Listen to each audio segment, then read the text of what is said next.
Why does nothing matter now? Welcome back.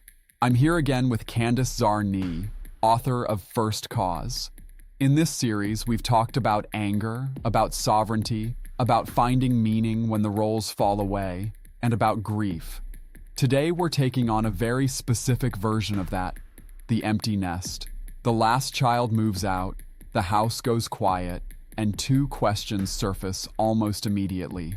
Who am I now that they're gone?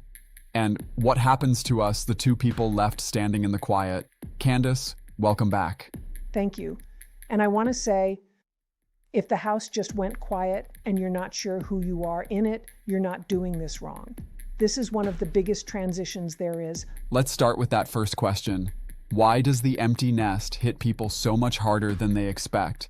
Because for 18 years or more, one role organized everything. Parent. It set the schedule. It answered the question of what today is for. Being needed was the structure your whole day was built on. Who to feed, who to drive, who to worry about at midnight. And then one day, the last one leaves. And the role that told you who you were just ends. The house is quiet in a way it has never been. And in that quiet, a question comes up that can be frightening in how simple it is. Who am I if I'm not doing that anymore? That's a painful question. But you've said the parent role, as much as we love it, can actually be a kind of borrowed identity. What do you mean? I want to be careful here because loving your kids is as real as anything gets. That's not borrowed. That's the truest thing many of us have ever done. But the identity, the sense that I'm only the provider, the caretaker, the one everyone needs, that can quietly become the whole of who you think you are. And when a role carries your entire identity, the day the role ends, you don't just miss your kids, you lose your sense of yourself.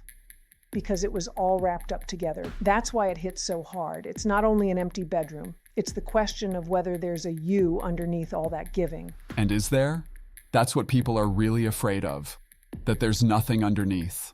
There is. In 35 years of this work, I have never once found a person with nothing underneath. Not once. What I find is a self that got quiet for a couple of decades because it had to. The parts of you set aside to raise them, the interests, the creative things, the version of you that existed before you were anyone's parent. It didn't die. It just waited. And the empty nest, as painful as it is the first time in a very long time that you get to ask, what do I actually want now? This is where First Cause comes in, getting to that quiet self underneath.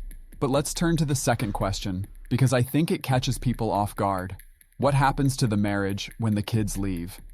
This is the one people don't see coming. For years, the kids were the center. The conversations, the logistics, the whole shared project was them. And two people can run that project beautifully together for 20 years while slowly drifting apart underneath it. Then the kids leave, and you're across the table from someone you love, and you realize you're not sure what you two even talk about anymore. That silence can be terrifying, but I want to tell you what it actually is. It's not the end of something. It's an invitation you've never had before. An invitation to what? Because a lot of couples hit that silence and panic. To finally meet each other again. Here's what happens in a lot of long marriages. You stop being present with each other and start managing each other. Coordinating, performing the roles, the good husband, the good wife, instead of actually being yourselves in front of each other. And the things you actually think, the appreciations you feel but never say, the real questions, those go unspoken for years, under all the logistics. The quiet house is what's left when the logistics are finally gone. And it's asking you a real question. Is there still a genuine us in here? So how does someone use First Cause here, with themselves and with their partner?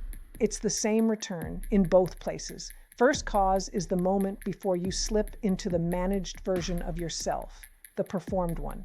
With yourself, it's getting quiet enough to hear what you actually want now that the schedule isn't set by someone else. With your partner, it's showing up as your real self instead of the role, saying the true thing, the appreciation you felt for years and never spoke.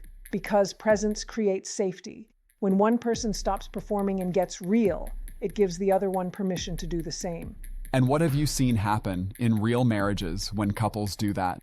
I've watched marriages that felt hollow at the empty nest become deeper than they were even at the beginning, because now there's no performance. The conversations change. The things thought but never said start getting said. The difficulties you managed around for years finally get addressed. I'll be honest though, not every marriage survives that honesty. Some were held together mostly by the kids and the roles, and that is painful to discover. But even then, what you get is the truth. And the truth is something you can actually build on, instead of another decade of quiet drifting. Before we close, what do you want to say to the empty nester sitting in that quiet house right now, afraid of both questions? I want you to hear that this is not the end of your story. You did the thing you were supposed to do. You raised them. They're gone because you succeeded. And now, for the first time in decades, the next chapter gets to be about who you actually are and who you two actually are together. The quiet isn't emptiness. It's space. Space for a self and a marriage that finally get to be real. Start by finding out exactly where you stand. Find out the first cause of your problem. It may not be what you think. Take the free assessment of the 5 dimensions of your inner life. 5 minutes, completely free. No email required. consciousnesstrack.app/quiz. I'm Candace. Stay with me. There's one more thing. Underneath the empty nest is a bigger question. The one about meaning when the roles of a lifetime fall away. That's the very next conversation, and I think it'll help. You can watch right here. I'll see you there.